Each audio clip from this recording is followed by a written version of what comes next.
जय माता दी। नमस्कार दोस्तों, स्वागत है आप सभी का हमारे YouTube चैनल लक्ष्मी शर्मा की कहानियां पर।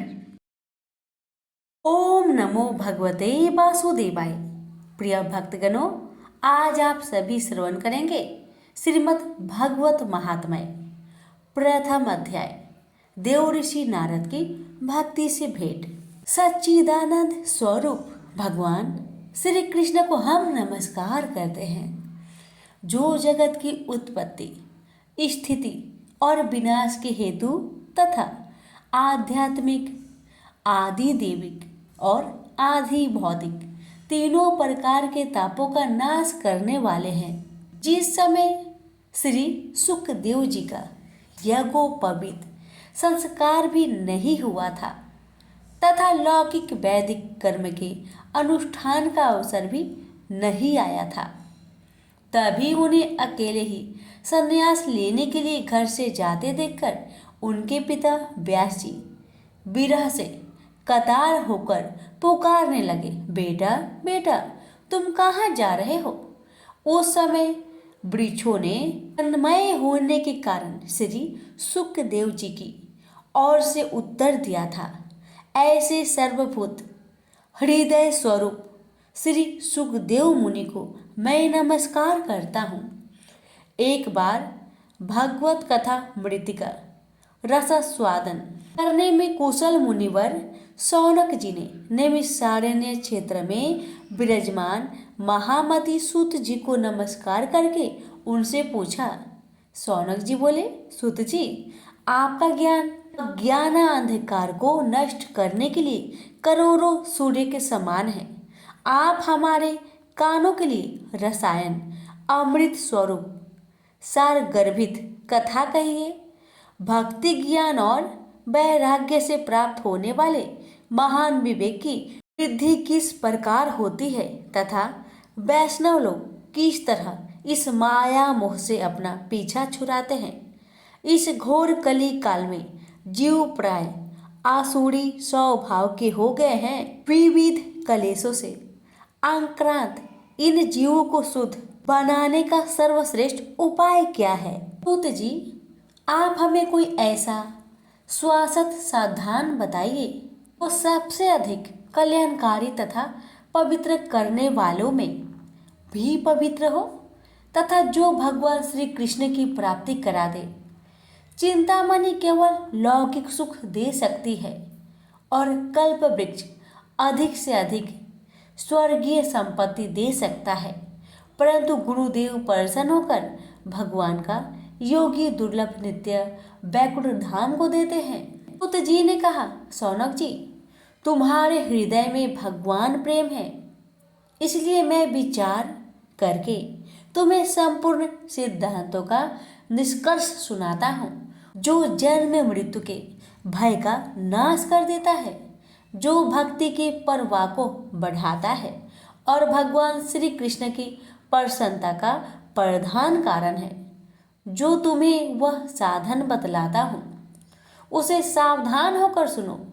श्री सुखदेव जी कलयुग में जीवों के काल रूपी संपर्क के मुख का ग्रास होने के त्रास का आत्यानिक नाश करने के लिए श्रीमद् भागवत शास्त्र का प्रवचन किया। मन की शुद्धि के लिए इससे बढ़कर कोई साधन नहीं है।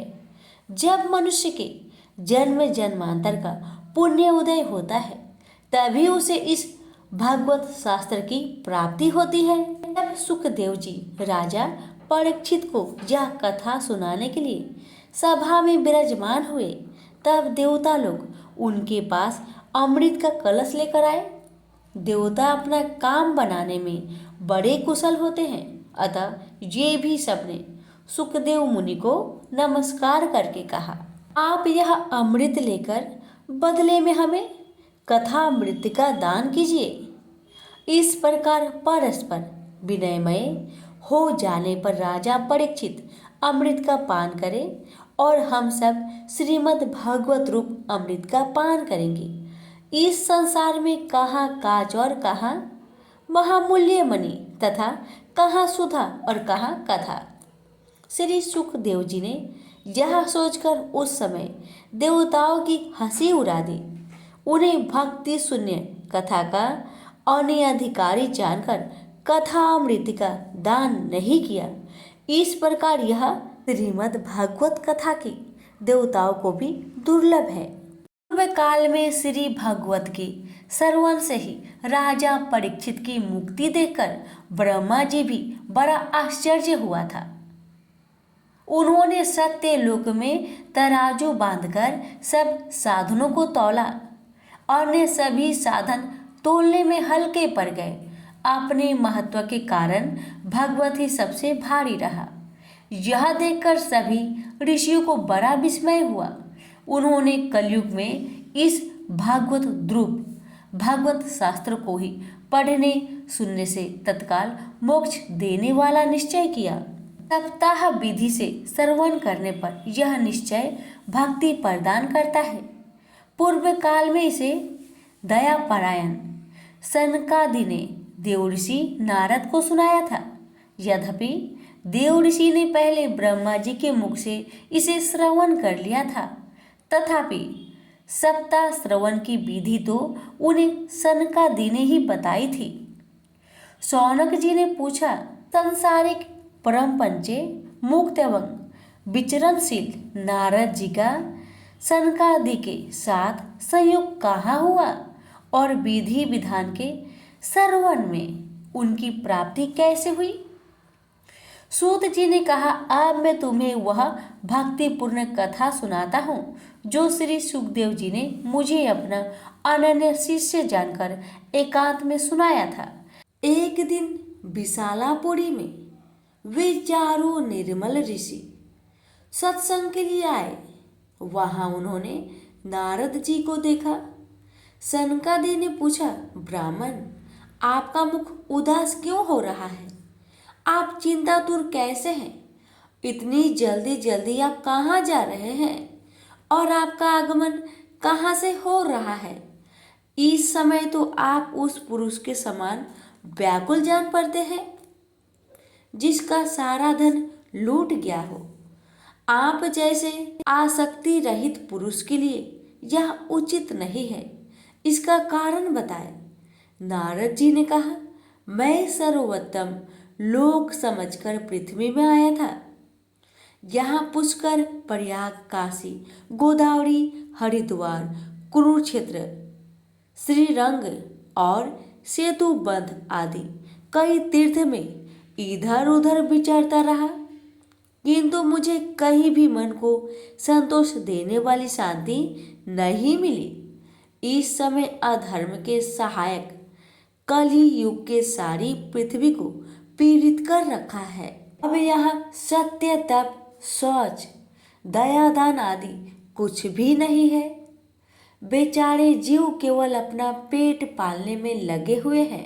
वे असत्यभाषी, आलसी, मंदबुद्धि, भाग्यहीन, उपद्रवग्रस्त हो गए हैं। जो साधु संत कहे जाते हैं वे पूरे पाखंडी हो गए हैं। देखने में तो वे विरक्त हैं, किंतु स्त्री धन आदि सभी का परिग्रह करते हैं। घरों में स्त्रियों का राज्य है। सारे सलाहकार बने हुए हैं। लोभ से लोग कन्या बिक्री करते हैं और स्त्री पुरुष में कलह मचा रहता है। महात्माओं के आश्रम, तीर्थ और नदियों पर यवनों का अधिकार हो गया है। उन दुष्टों ने बहुत से देवालय भी नष्ट कर दिए हैं। इस समय यहाँ न कोई योगी है, न सिद्ध है, न ज्ञानी है और न सत्कर्म करने वाला ही है। सारे साधन इस समय कलि रूप दवान नल से जलकर भस्म हो गया है। इस कलयुग में सभी देववासी बाजारों में अन्न बेचने लगे हैं। ब्राह्मण लोग पैसा लेकर वेद पढ़ाते हैं और स्त्रियां वैश्या प्रीति से निर्वाह करने लगी है। इस तरह कलयुग के दोष देखता और पृथ्वी पर विचरता हुआ मैं यमुना जी के तट पर पहुंचा, जहां भगवान श्री कृष्ण की अनेक लीलाएं हो चुकी है। मुनिवरों सुनिए, वहां मैंने एक बड़ा आश्चर्य देखा। वहां एक युवती स्त्री खिन्न मन से बैठी थी। उसके पास दो वृद्ध पुरुष अचेत अवस्था में पड़े जोर जोर से सांस ले रहे थे। वह तरुणी उनकी सेवा करती हुई कभी उन्हें चेत कराने का प्रयत्न करती और कभी उनके आगे रोने लगती थी। वह अपने शरीर के रक्षक परमात्मा को दसों दिशाओं में देख रही थी। उसके चारों ओर सैकड़ों स्त्रियां उसे पंखा झल रही थी और बार बार समझाती जाती थी। दूर से यह चरित्र देखकर मैं कौतूहलवश उसके पास चला गया। मुझे देखकर वह युवती खड़ी हो गई और बड़े व्याकुल होकर कहने लगी। युवती ने कहा, अजी महात्मा जी, क्षण भर ठहर जाइए और मेरी चिंता को भी नष्ट कर दीजिए। आपका दर्शन तो संसार के सभी पापों को सर्वथा नष्ट कर देने वाला है। आपके वचनों से मेरे दुख की भी बहुत कुछ शांति हो जाएगी। मनुष्य का जब बड़ा भाग्य होता है तभी आपके दर्शन हुआ करते हैं।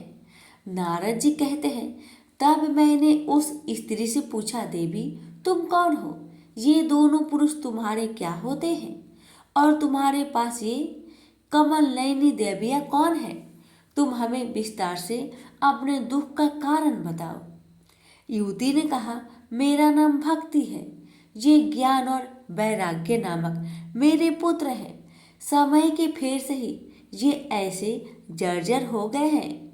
ये देवियाँ गंगा जी आदि नदियाँ हैं। ये सब मेरी सेवा करने के लिए ही यहाँ आई है। इस प्रकार साक्षात देवियों के द्वारा सेवित होने पर भी मुझे सुख शांति नहीं है।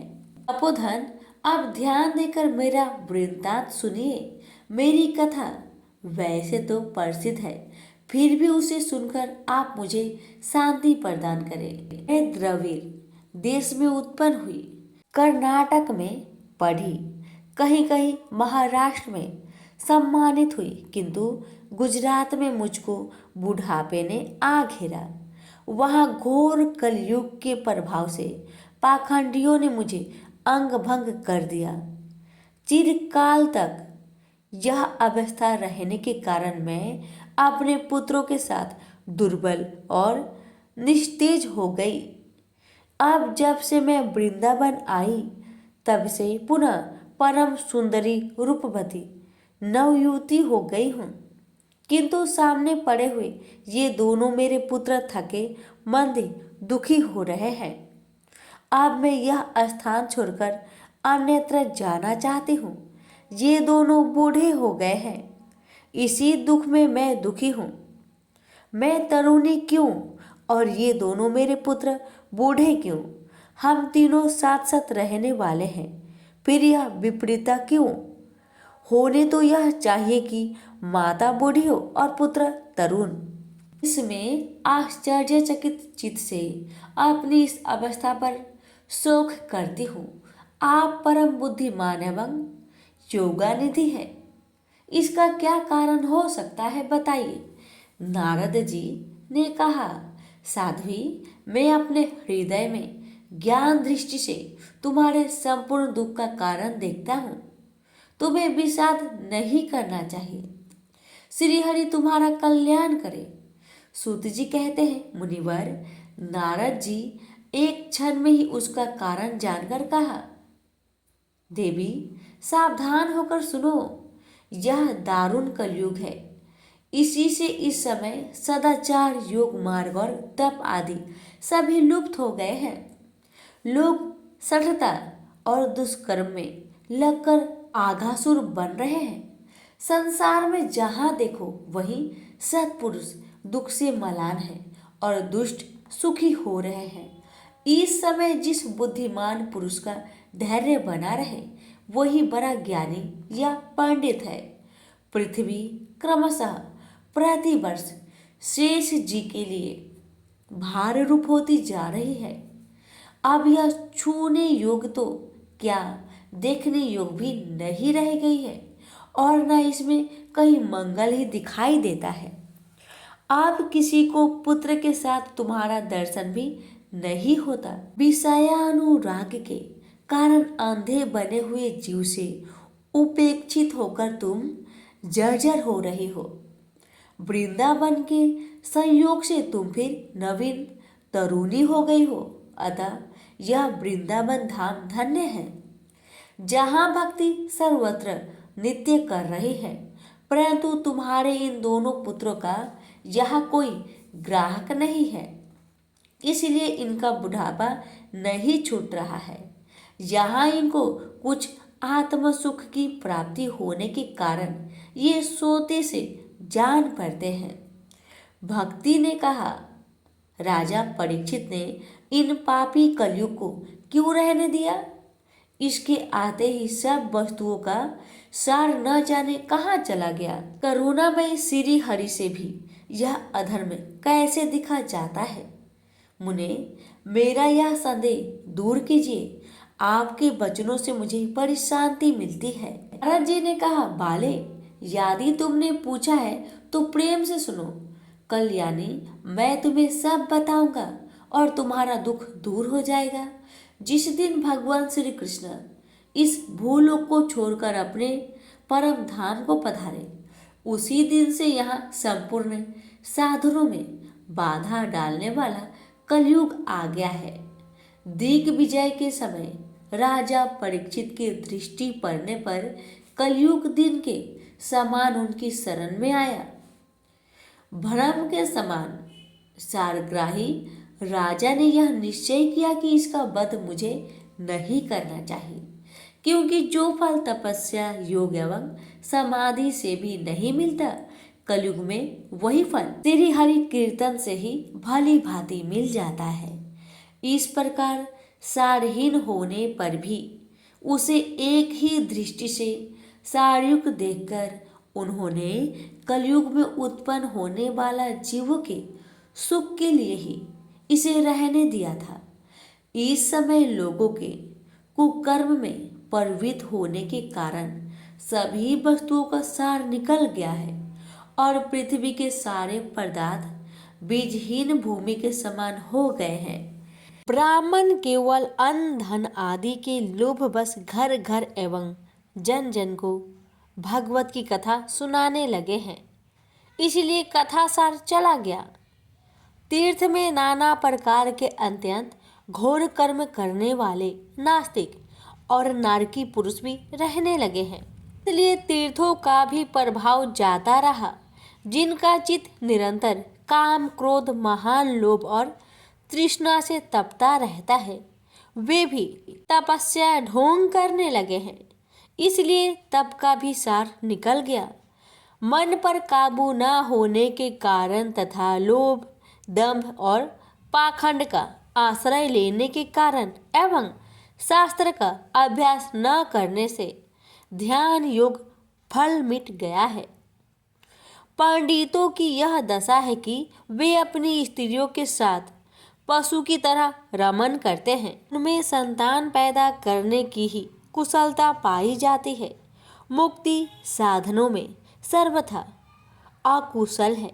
संप्रदाय अनुसार प्राप्त हुई वैष्णवता भी कहीं देखने में नहीं आती। इस प्रकार जगह जगह सभी वस्तुओं का सार लुप्त हो गया है। यह तो इस युग का स्वभाव है, इसमें किसी का दोष नहीं है। इसी से पुंडरीकाक्ष भगवान बहुत समीप रहते हुए भी यह सब सह रहे हैं। बुद्ध जी कहते हैं, सौनक जी, इस प्रकार देव ऋषि नारद के वचन सुनकर भक्ति को बड़ा आश्चर्य हुआ। फिर उसने जो कुछ कहा उसे सुनिए। भक्ति ने कहा, देव ऋषि, आप धन्य हैं। मेरा बड़ा सौभाग्य था जो आपका समागम हुआ। संसार में साधुओं का दर्शन ही समस्त सिद्धियों का परम कारण है। आपका केवल एक बार का उपदेश धारण करके अयाधु कुमार प्रहलाद ने माया पर विजय प्राप्त कर ली थी। ध्रुव ने भी आपकी कृपा से ही ध्रुव पद प्राप्त किया था। आप सर्व मंगलमयी और साक्षात श्री ब्रह्मा जी के पुत्र हैं। मैं आपको नमस्कार करती हूँ। प्रेम से बोलिए लक्ष्मी नारायण की जय।